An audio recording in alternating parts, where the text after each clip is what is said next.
we should never have let that happen. We should never have allowed people to even know about the internet as a possibility. And it was Mm. originally a military thing, well, military and academic thing. Yeah. So, like the protocols that the internet's based on, the networking protocols were done, I think, originally in military, and I do believe that the internet was a win for us. But at the same time, it's. I always thought that it's like a technological version, representation of the collective mind, or what telepathy would be based on if you could do it as in technology. Yeah. Like it's the same kind of idea. And as soon as Twitter came out, I realized, we've done it. We Mm. have made it possible to speak so easily to each other. Mm. So, yeah, I think the internet was the way, the first step to just opening the door to everything. It's the first decentralized movement that we've Mm. ever been able to do. It's like smoke signals, it's like we found a way to Yeah. do it. Yeah, so yeah, I think we are in a very special time. Mm. It is a special time. I mean, it's funny because as it's my spiritual studies that has kind of come like this year. I've come full circle, and I've told you I've gotten more into coding than anything else. Just so And you know, brother, I think we're live. Sorry, yeah, it's I think I okay. pressed No live worries, by mate. accident. No problem. Let's just go for it.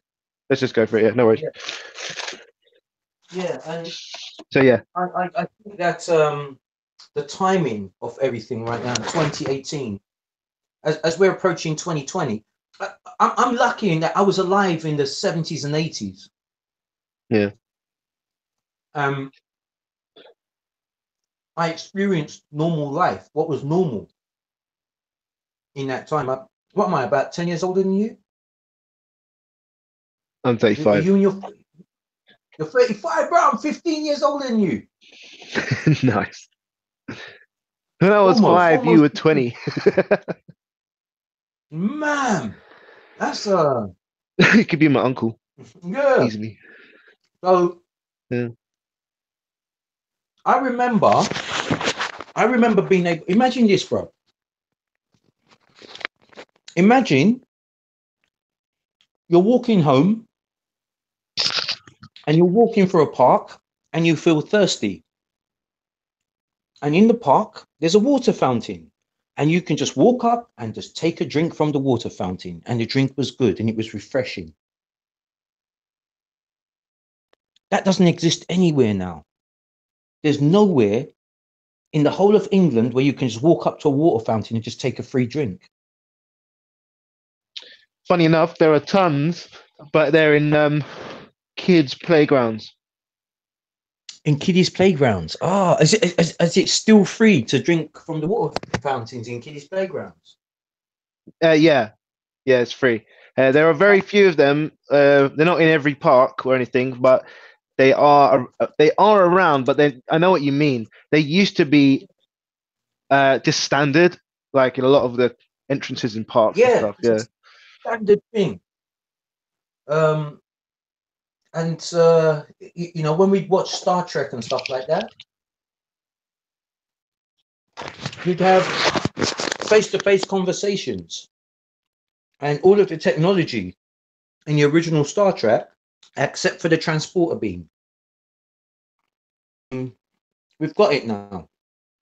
And it's all happened, as far as I'm concerned, it's happened very fast. Oh man. And now, Yeah, it looks like the Bitcoin chart. It just looks like a mm, giant curve going. It's vertical, uh, like a rocket launch. and so the next landmark I think is 2030, because it's like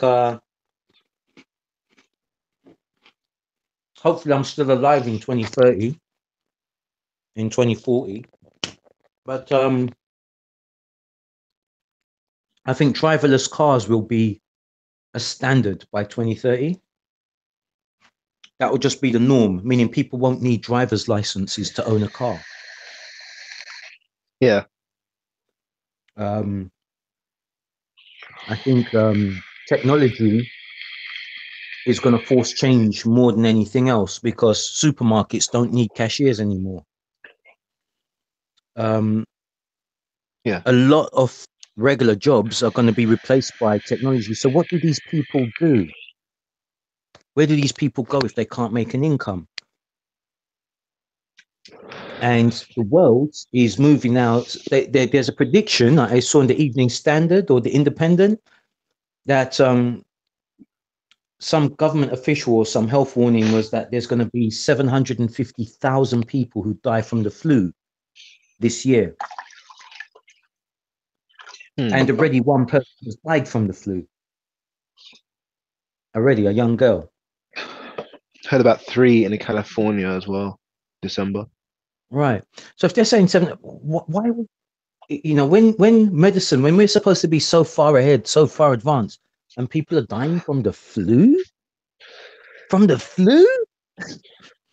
You know what I mean? That's like, I think the last time somebody died from the flu, you're going back to the 19th century, the 18th century. When did people die of the flu? That's like before World War One,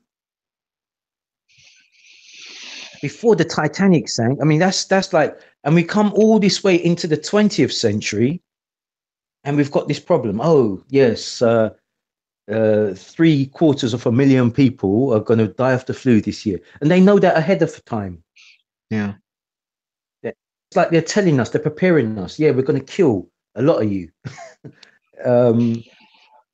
Why? Because we're not needed.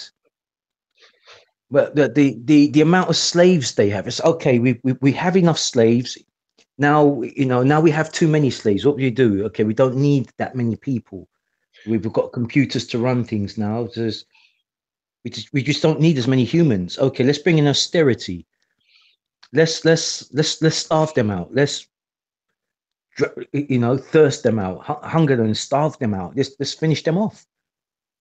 With austerity and forcing people back to work, over 9,000 people a month dying. You think after the first month they'd figured they've got it wrong. Oh, 9,000 people died this month. No, full steam ahead. That must be the agenda. So as we observe technology is advancing, it's so easy to just keep looking forward at the technology and at the possibilities, what this means now that we've got 4K, what it means that we've got, you know, 100 meg broadband. What does this mean? As we're looking forward, it's very easy to forget what's behind us and look at the little people that don't matter anymore because their jobs have become obsolete. Their services are no longer used. Like, yeah, the checkout at Tesco's, you know, those jobs have become obsolete. And any other service like that, as technology, and as they get rid of cash, they get rid of markets. Because but here's the thing, right? Because you've got, you got like the trucker industry in the States. I've heard about the it's already sort of looming over them that driverless trucks are coming. It's it is thousands and tens of thousands of drivers, you know. So this community is quite solid, and I think I kind of got the feeling last year that it was happening to my industry as well, because I'm not a bad candidate in my professional, like, you know, work before. I'm not bad, you know. I'm worth considering. I've interviewed people before, you know, so I know how it feels. And anyway, sorry. What is your industry? Well, in IT, when I was working in IT as a contractor, you know, I expected that I'd be able to get a decent amount of interviews at least. You know, I could barely get one interview last year, and it was like, wow, this is weird. This is like either all the jobs are fake or something's happened where I'm just not able to get a job anymore. So whether it's driverless versions of you, if you're an Uber driver, a truck driver or something, or it's Mm. someone like me who just used to get, jobs, temporary jobs and live off that and it was fine. Suddenly they dry up. The only thing I can imagine strong people would do in that situation is find something better than that or move on to something that's, what else can you do except grow? But grow for some people who have been conditioned by the Western education system, where people learn for the first 16 years, 17 years of their life, and then they switch off the learning tap and they go off into the working world and they get a job. And once they start that job, they turn on the learning tap just for a few more months, just to learn the job, and then it's switched off again. So there's a lot of people who lose the ability to learn, and they lose the ability to change, and they set in their ways because they've been conditioned to be this way from birth. So But you have to. what I mean by growing might be like finally saying you've had enough, you know, finally deciding you're not putting up with it anymore, or something like that, which makes the experiment fail from the bad people's side. They can't do much to you if you suddenly become stronger from it and no longer need their services. Oh, I no longer need your job, sir. Sorry, I've learned. You didn't give me a job for so long. I figured out how to do well on my own. Right. That right there is the best equation possible. That's for a person who has lost their industry and they're scurrying around looking for income. Now, the funny thing is, in 2010, when the Tories got in power, was it 2000? When did the Tories get in power? 2010? Oh man, No, it's been so long. I don't even remember anymore. well, when they got in power with the coalition, and the first thing they did was dismantle the public sector. Yeah, Um, for people like, I don't know if you ever met Semsem. I don't know if you rings a the bell. person, she introduced me to Michaela. But what there was then is there was an industry, there was an arts industry, and there was thousands upon thousands of people in the UK that depended on the Film Council and the Arts Council for their income, so that they'd have the finances to continue in the arts.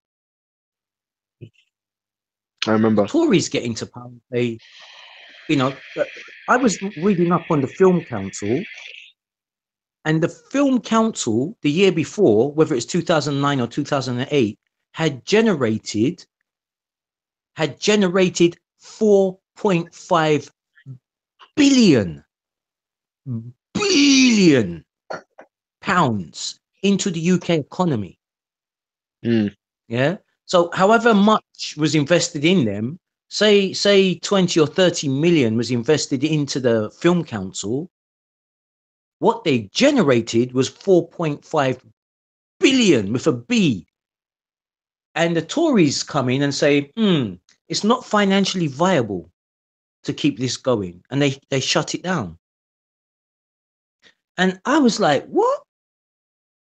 A 4.5 billion profit is not financially viable. And yet people just ate it. They ate the bullshit. And what I'm afraid of, to be honest, is there's a lot of people that see the truth, but it's like when you speak the truth, you become enemy of the state by pointing out the blatantly obvious.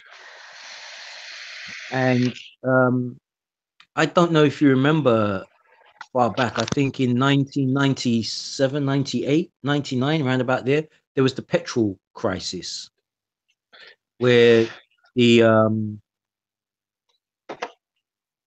Petrol stations were empty. this was, yeah, the basically the price of petrol went up, and I think this was under Tony Blair, to be honest. No, not under Tony Blair. This would have been under Gordon. Let me think. Tony Blair Gordon got Brown. voted in 1997. I'm trying to remember where I was working when this was going off. So this was either under 96. Who was in power? No, this would have been before.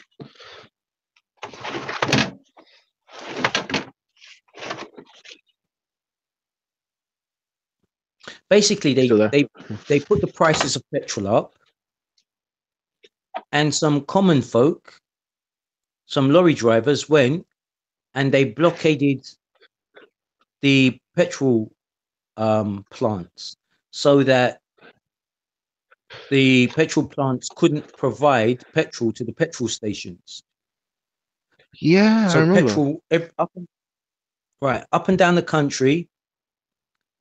People were running out. They were panic buying, and then it was affecting everyone because ambulances couldn't get petrol, taxi cabs couldn't get petrol, and in the end, the government yielded and refused and didn't rise the petrol prices, yeah, right, or didn't rise them by as much. So it worked, and for one more year, we had decent, almost decent price petrol. No, you know what? Now I'm thinking this was under the Tory government. This was under John Major. Oh wow, okay. Because I was still driving my red Ford Escort at the time. I had an XR3i. I was still driving that at the time. And then the following year, they went to rise the petrol prices again. Now, I have no evidence of what I'm about to say next, but this is what I remember hearing. Yeah.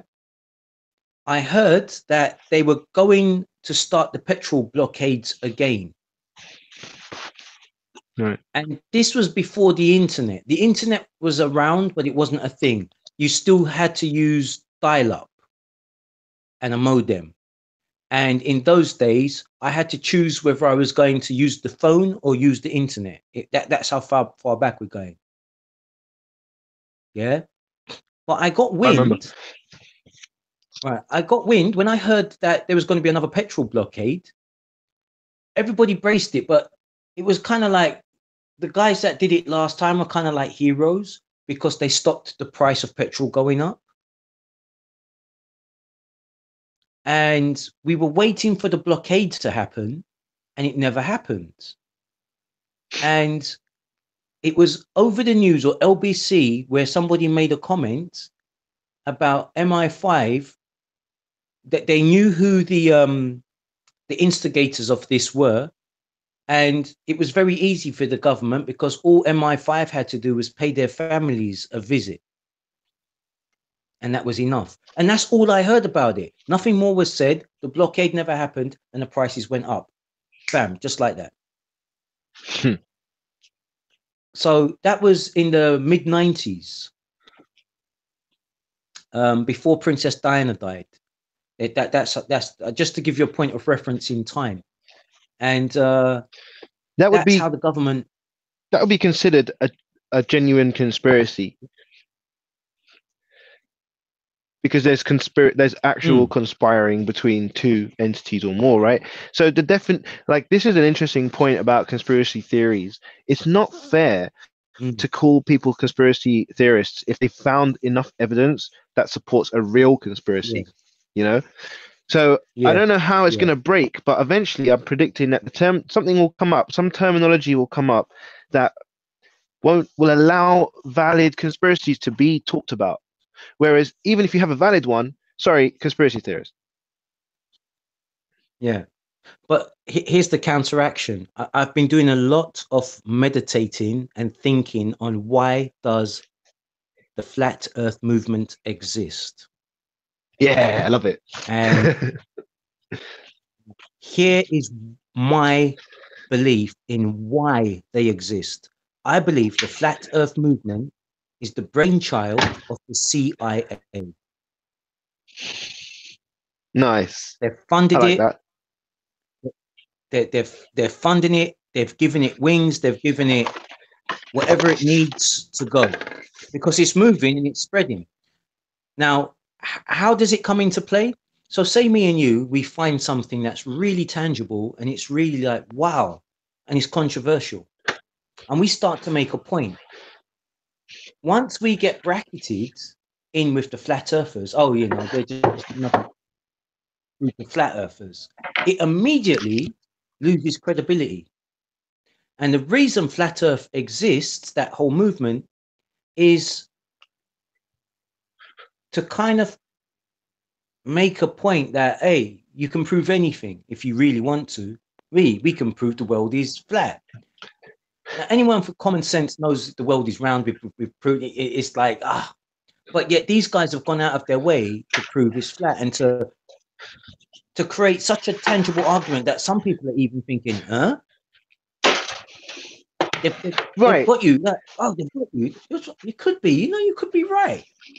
No, you can't be fucking right on that one. But the question is out there now. And unless you have enough money to flip and go up into space and look for yourself, you've got no way to argue back to the flat earther who has all of his evidence. Well,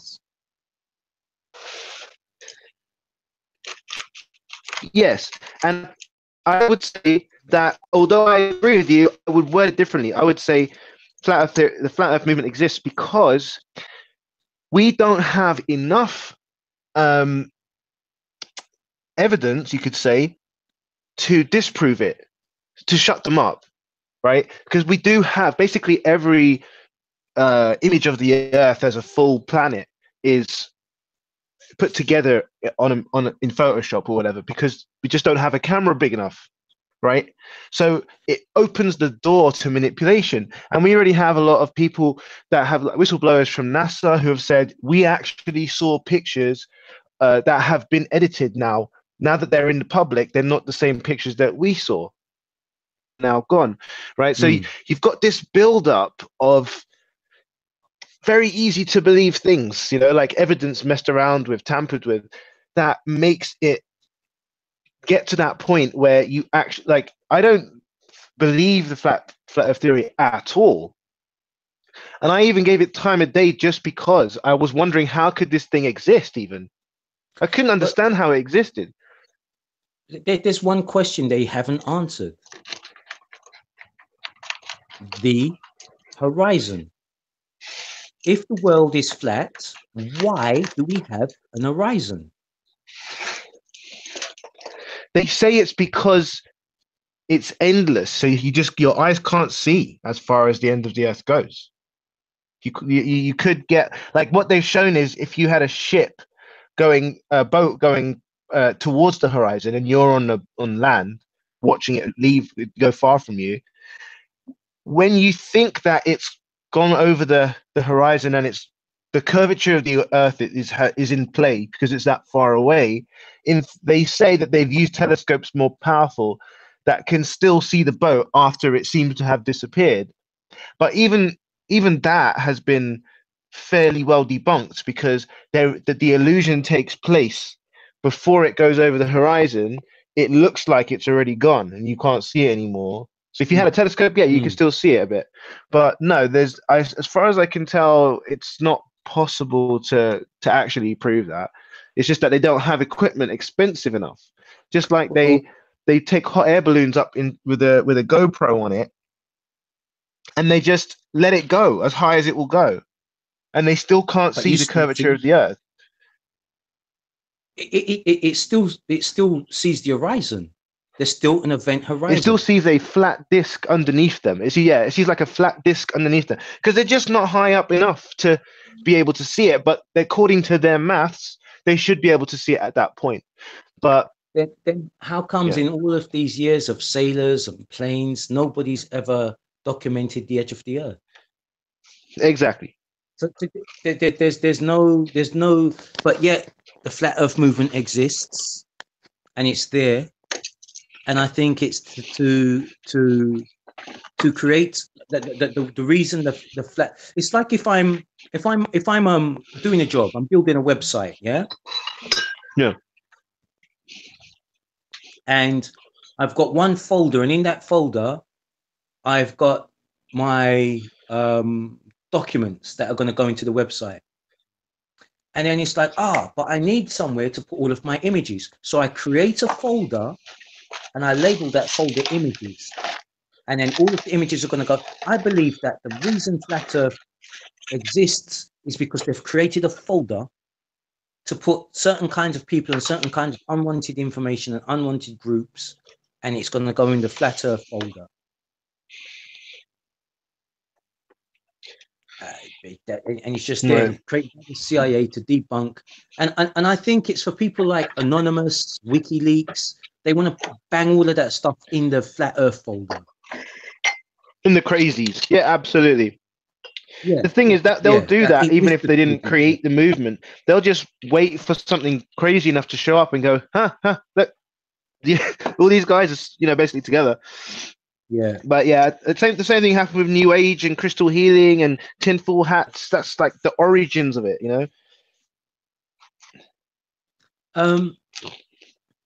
Yeah, and it's funny because once you label someone crazy, it's for them now to prove they're not. Exactly. But as we go forward with our discussion, I have a feeling we're going to get interrupted. My girl's on the way back from the school run, so I've got no qualms going live. But as of tomorrow, I'll be back up in Stevenage for a couple of weeks, so there's more chance of us having completely uninterrupted calls. Just giving you a heads up that I know that in the next 20 minutes, that front door is going to move. And a bunch of screaming kids, and the woman is going to be here. It's all good. But as we look at things from a higher spectrum, off planet, we look at the information. The question is why? Why the need to suppress knowledge? Why the need to suppress these things? Why? What's the fear of giving us this information? Why the need to wipe out 750,000 people with the flu? When technology is at a place where surely we can put that technology into green living. I think the short answer to that is psychopaths who are strong enough to take power from in some way, because the psychopathic brain is different from a normal brain. You can see they're missing parts that they can't they can't be empathetic. They can't want a healthy community for all life everywhere. They can't go that far. All they can do is want for themselves. So that, I think, if you're a psychopath and you get power, or you have privilege in some way, or rich or whatever, that is the formula for disaster. The question: could power produce the psychopath, or would you think that the psychopath tendency would have needed to have been there originally, and the power just activated it? I think it tends to be a story that intertwines with you as you're treated in life. You become psychopathic, so you could already be in that state, in that status in the world, and not be, and then like it just happens to you over time. But a heavily abused person, who ends up lucky enough to somehow get into power, that's dangerous. That's super dangerous. But I think a lot of these people are groomed into it from very, very young ages, because they see their parents be psychopathic in some way, or abusive in some way. So it's built into them. That's scary. That's scary. And they all seem to gravitate towards power and authority. I think a lot of police officers are psychopaths, especially in America. Oh yeah, I think they're psychopaths in therapy. I think they're using their job as therapy. That playing out, beating the enemy down, You know, that's what they really want to do. These are warrior spirits. This is what I would consider these people. They have to be warriors. They have to protect their group. That's what they're built to do. So what options do they have? Military or police? I think, when you say the warrior spirit, I think a soldier has more restraint. And if someone has a bloodlust, then the army is definitely the way to go. But the police force, to go into the police force with a bloodlust, nah. No, I think it's a desire to protect. I think it's a desire to protect rather than, like, when I say warrior, I mean, willing to use their strength to protect that which they consider valuable, at least, not necessarily war hungry. But yeah, I think it could turn. That's another side of the psychopath side, or you could say the unhinged side of it. If you're fighting wars for decades on end, no one's going to expect you to suddenly just chill out and be cool. It's probably a non-stop part of you now. So yeah, I think it's very much down to the environment. But if you're someone in society who sees bad, wants to stop it, you can either become policeman and try and protect your domestic, your local people, or you can become military and protect your country in general, right, from outside. So and both of those come with a completely different programming list. If you go into the military, right, you have got instructions to lift your limbs. You can't do anything if they don't tell you to.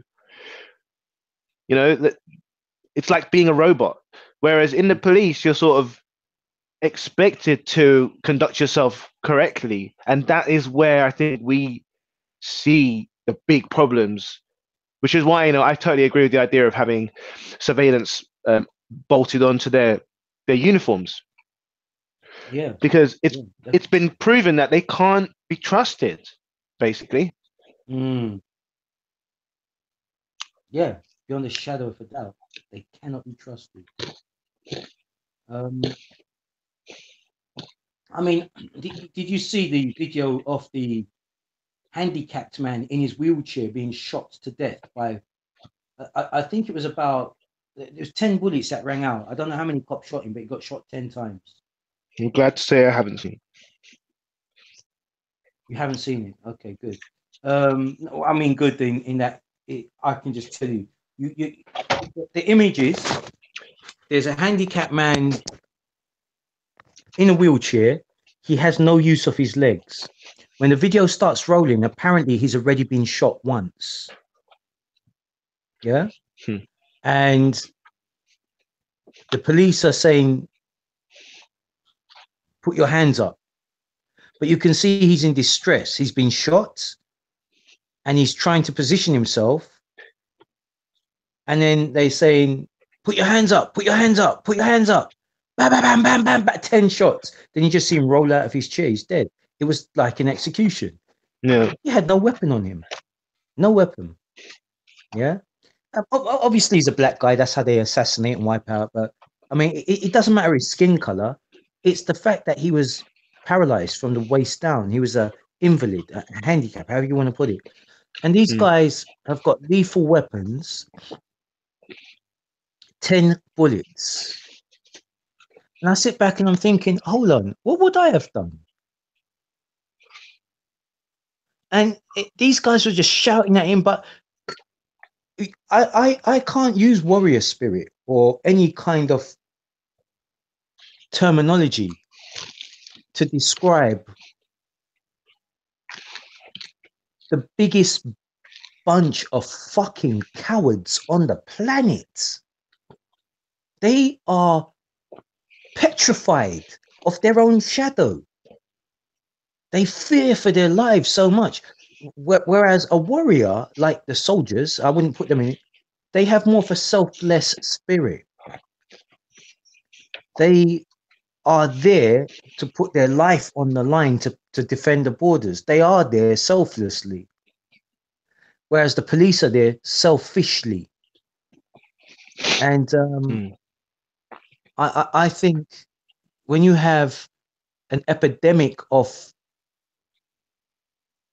more civilians dying to police than any other group, than any other group. There's more police killings of American citizens than there are terrorists, crazies with guns. What they call when they have their mass shootings? The mass shootings, massacres, wars. All of that combined doesn't equal,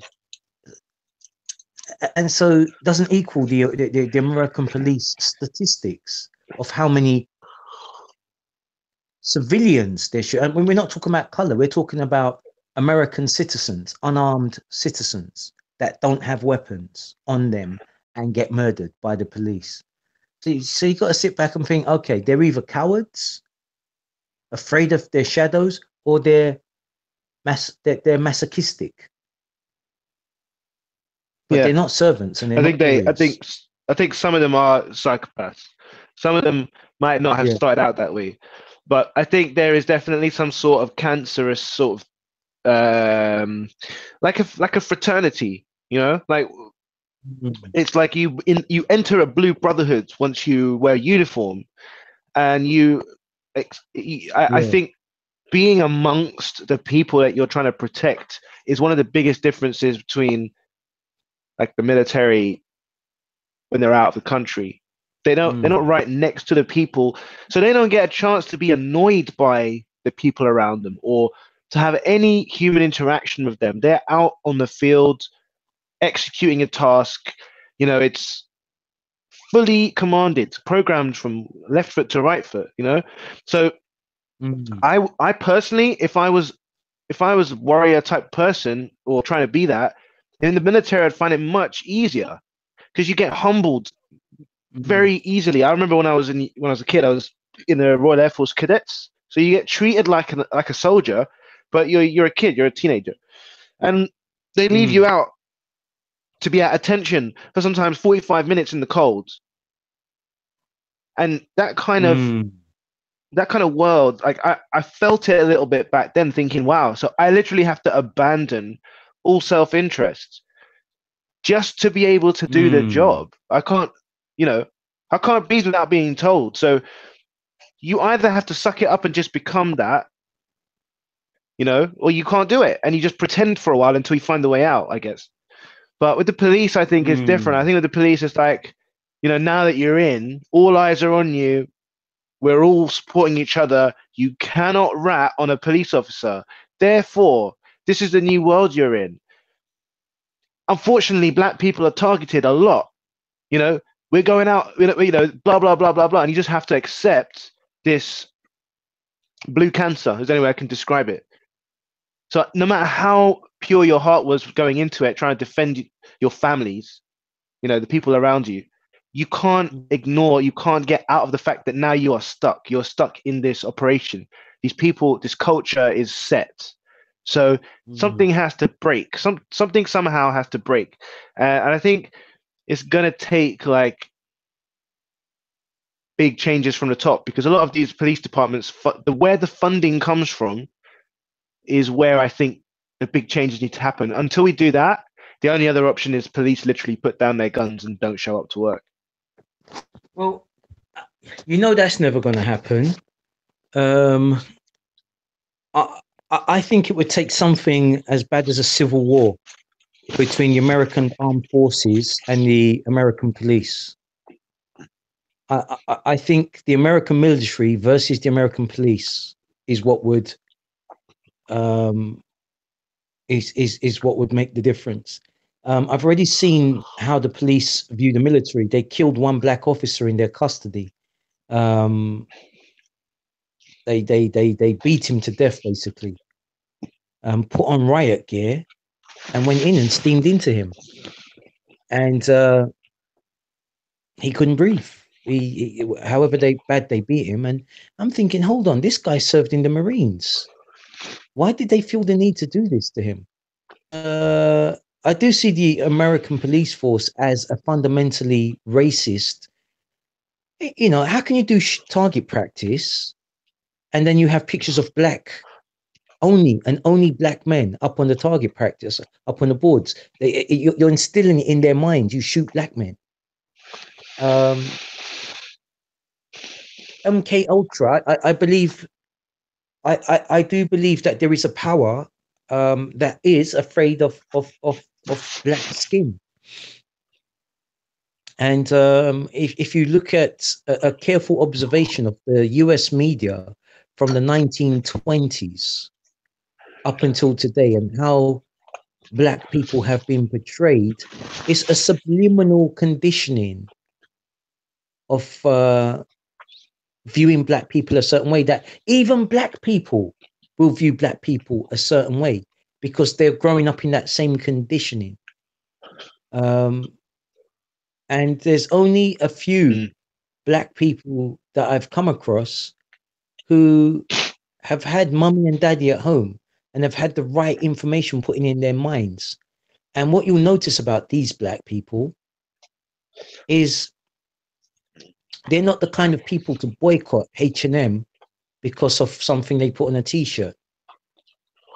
They're not the kind of people to promote black only business, or you see, there's what I've observed is this. If you observe a particular kind of black person, you'll think, hold on, wait a minute, you're just as racist as the white person you're accusing of being racist, because person was to do exactly what you're now doing, they would be considered racist. But what that black person is doing is to a power struggle where they're on the losing side. They were born into the losing side, just as some people are born into Islam, some people are born into Christianity, some people are born into a particular area where the demographics means they're not going to have the same opportunities as someone born in a different demographic, even if they're black or white. It's the demographic they're born into. It just so happens the way America is segregated, black people are segregated from white people. Have you ever been out to America, bro? Oh yeah. What part did you? I went to multiple places. I was in Florida once. I was in California, Las Vegas, Phoenix, Arizona. So that's probably most of the actual cities. Yeah, I think that's all of them. Okay, I was at the. So you've been out to the West Coast. I've only been to the East Coast. So I've only seen Boston, Chicago, New York. But one of the things I noticed when we got to JFK Airport and we left, I remember at one stage I looked out into the cars beside me, and all I saw was black drivers. I was looking, I'm thinking, hold on, wait a minute. I thought, where's all the white people? There's only people that I only saw black people in the cars. And then we made a turn. We got off the highway and we went somewhere, and we was going. He was taking a cut through. And then I looked in the cars and I only saw white people on the roads, and there was no black people. And then I went in. We got to the neighborhood where we were going, and I thought the segregation is so deep. Corner, and you're in a white neighborhood and there's no black people. You're going to a black neighborhood and there's no white people, and it was just how it was. And it was explained to me, that's how it is. You know, the white people live over there, the black people live over here, and you know, there's certain places like airports or train stations, or there's certain places where there'll be multicultural exchanges because it's a common place where a lot of people need to mix. But then you step out of that and you've gone back into it's like being here and only seeing black people in Brixton and only seeing white people in Chelsea, completely only one race in that particular. Whereas we have it so that you might have a majority, but you're still going to see something else. Yeah. And that level of segregation, I think people don't understand it. And that's why calling it segregation is like, I feel like it assumes it's been imposed on them, but I don't think so. I think the racial map, when you look at it, is not necessarily geographically, it's not necessarily forced upon them. I think people get into their groups and have preferences, and there's nothing wrong with that necessarily, right? So if you happen to like to hang out with the same race, I don't see any problem with that whatsoever. I don't think it's very evolved or fair, but everyone has the right to do that if the color of their skin matters that much to them. You know, I've got absolutely, I don't feel any problems with that at all, right? So I don't think, I do agree with you that it can be easy to believe that America is racist, say, generally, right? I think it's fair to, it's quite easy to believe that. However, I don't think that it's a good idea to believe it and adopt it as your narrative for how the world really is. Because as soon as you do that, this is the kind of thoughts that make it possible for the mainstream media to control you and all that sort of stuff, right? So to me, that's just a movie that you watch. You hear the story of black people are this, that, and the other. Because I personally am not black, and I personally, although I have my own issues, my own racism issues, being a Arab-looking person, my issues are I can't be aggressive in public, or I'll be immediately arrested. I will be immediate. There are some things that are not tolerated by anyone who looks like me at the moment, and I don't have I don't have any problem with that because I can see why. But also, I'm not living my life that way, so it doesn't affect me in general. I'm not going to let that affect me. So maybe I'm lucky. Maybe I'm lucky because where I live, I don't have a whole bunch of people of the opposite race around me. But that's not actually true because everyone around me is white and no one has a problem with me because they know me. They speak to me and we're fine, unless they're faking it.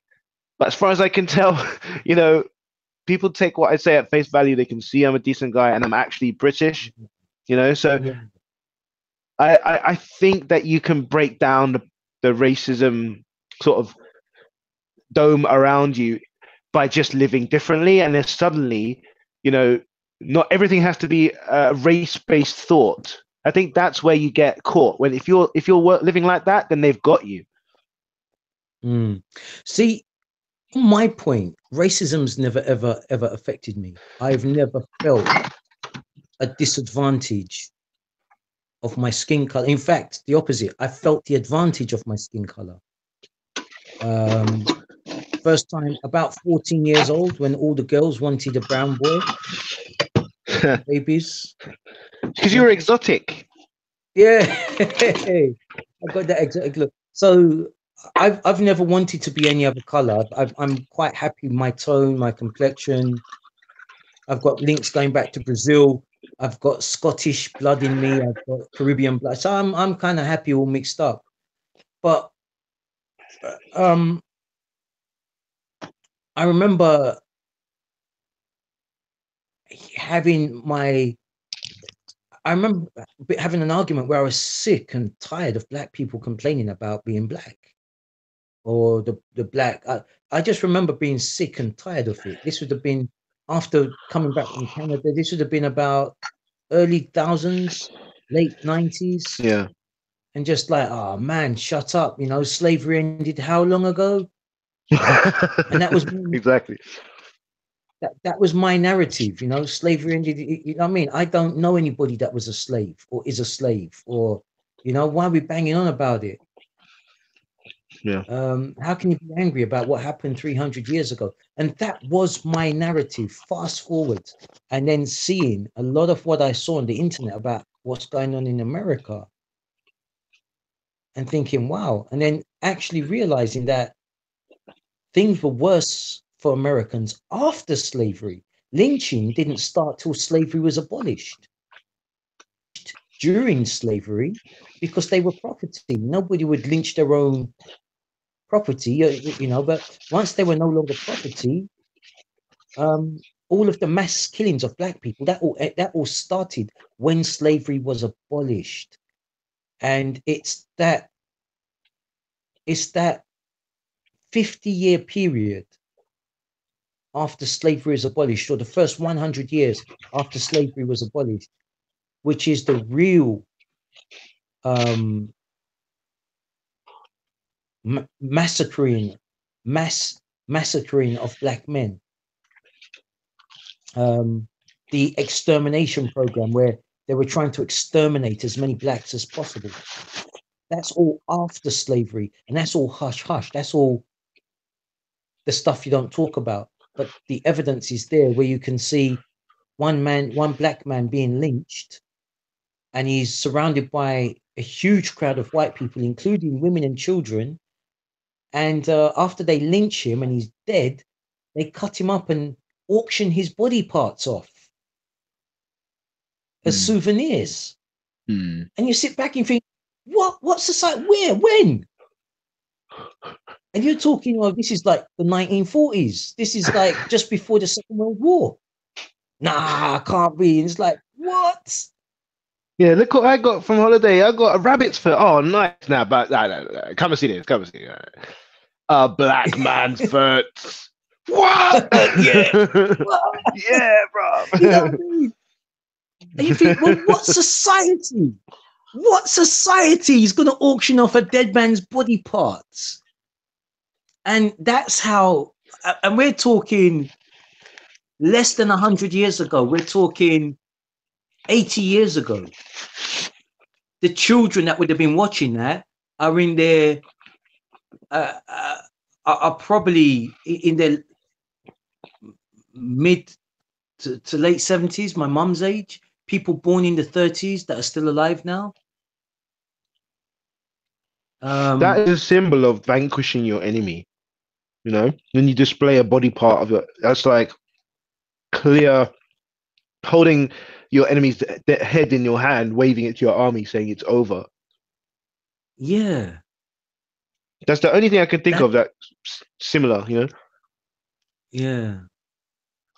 And so that was the mindset of a huge section of the white population of America, who, for them, this was acceptable.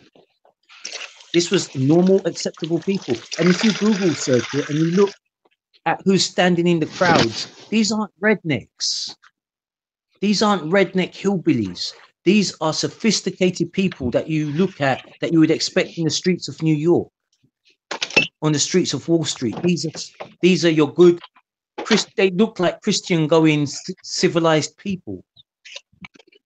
Yeah, it was America.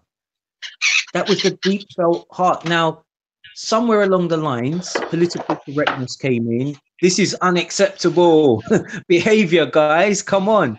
Somewhere along the lines, things have shifted. But just because they've shifted politically, does that mean they've shifted in the hearts and the minds of the people? So when someone like Donald Trump says the good old days, what's he talking about? When he says the good old days, there's going to be a section of America that remembers the good old days when you could lynch a black man and it was not illegal.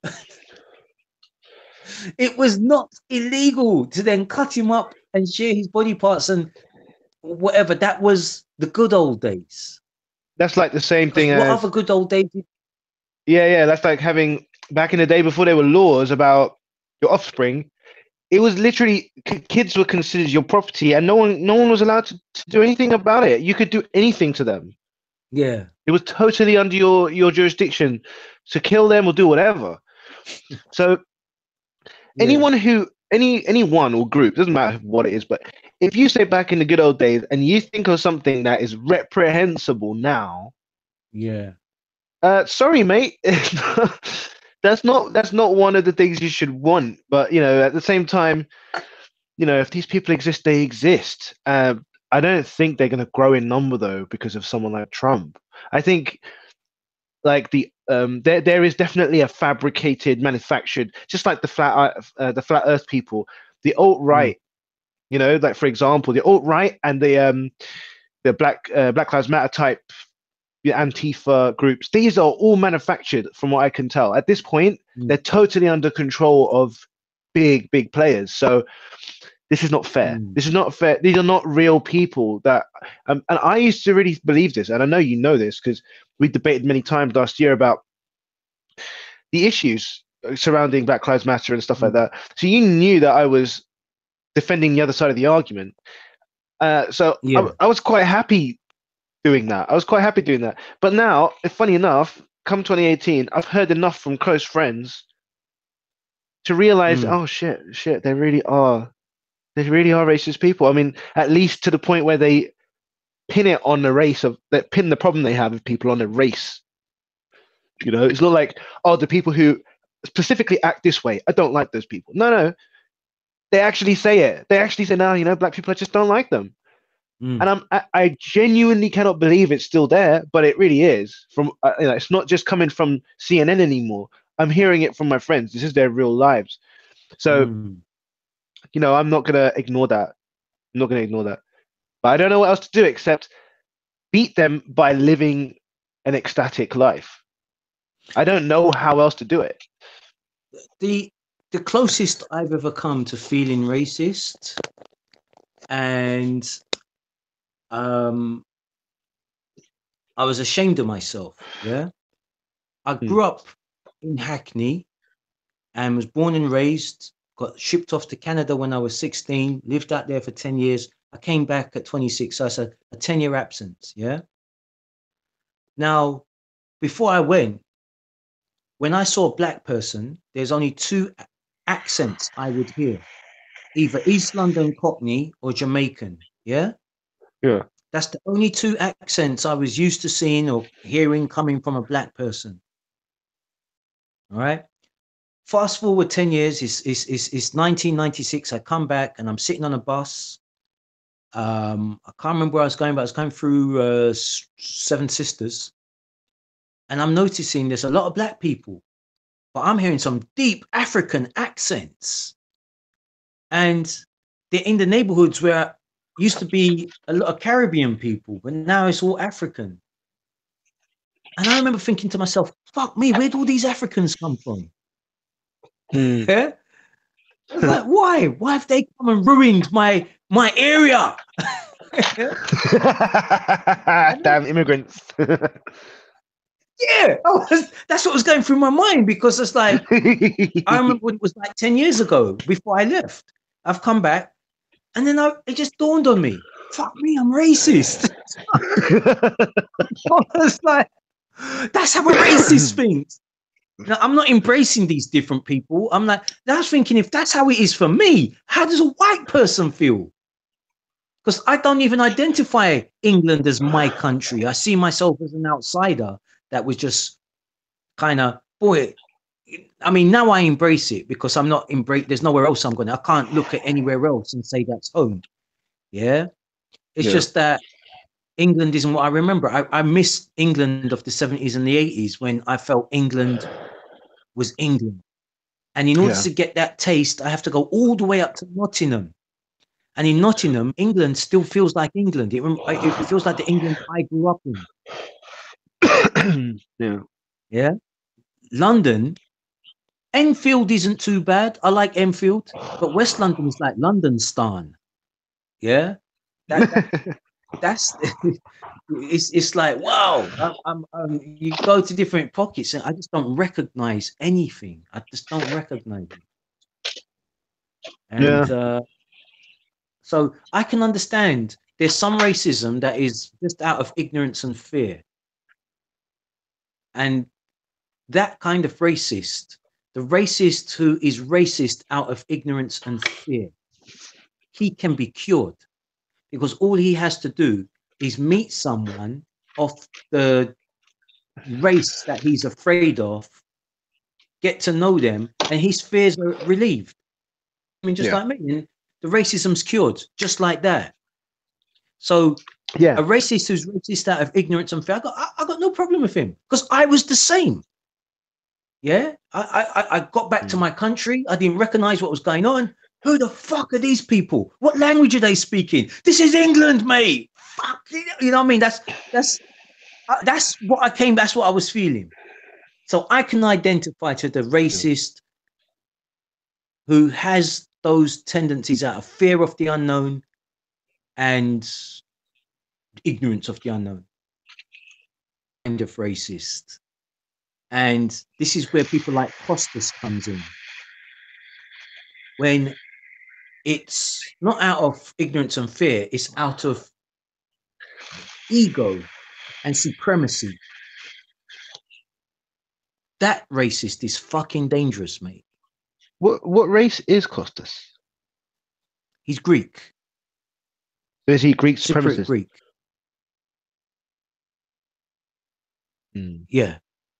And he was married to a black woman, but he hates black people. That was dumb. Yeah. And I think she clocked onto it in the marriage. That's why she left. He has a mixed race son that he's adopted that has got behavioral problems, and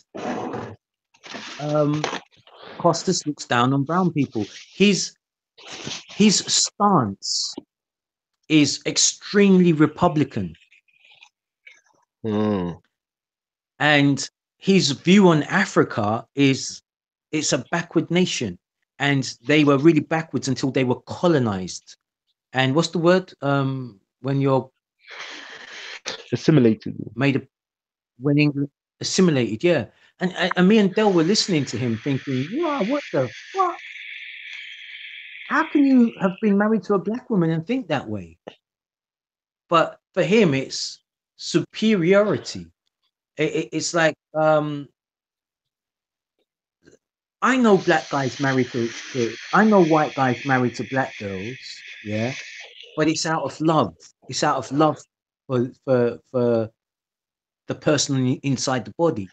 It's not about power and control and making her submit. It's about esteeming her and building her up. I just Mm. are we streaming live and I've mentioned his name? I've mentioned his name. His first name only. Okay, Right? cool. Yeah. All right. Yeah. And with my friend and his view of the race of people that his wife came from, if you view them like that, why did you marry one of them? And it could only be power and control to have dominance over. And that's a different kind of racist. It's like there's two kinds of gay man. There's the gay man who wants to be a woman, yeah. And to me, he's harmless. He's harmless. He's just effeminate. He wants to be a woman, yeah. He's okay, fair enough. But then there's the gay man that will fuck you up your ass if you give him a chance, yeah. Yeah. And he's the dangerous guy because he wants to demasculate you. So in every group, there's like the racist, like the gay man that wants to be a woman. He can be cured, I guess. Not the feminine gay man, but and then there's the racist who wants control and power over other races and sees them as inferior, sees them as weak, sees them as non-human, subhumans that can be wiped out. And this is where I say I think Donald Trump is the latter. He's the racist that can't be cured. Because he views Mexicans and brown skinned people as lesser. Yeah, he's not looking to build bridges, he's looking to build walls. He's not looking to embrace, he's looking to keep them out, keep them away. Insecurity, he's on both sides of the fence. Insecurity, ignorance, and he's the whole package. Yeah. Okay. I think America's we've covered a lot of things now anyway. I'm just rambling on racism. But yeah. But yeah, it's forming the world our kids are growing up in. So I think the best we can do is give our kids the tools and the ammunition just to let them know this is the world you're going into. And these are some of the stigmas you're going to have to face. I think it's to give our kids the tools, the coping mechanisms, the coping tools, the how-to book on how to be when you encounter XYZ, you know, the racists, homophobic, power tripping boss at work. Yeah. I don't know. I mean, do we say society is playing a good part now in that we've got the political correctness? Could that be a good thing? I think it's an experiment that needed to happen. I think that the ultimate argument is equality over outcome or equality of opportunity, right?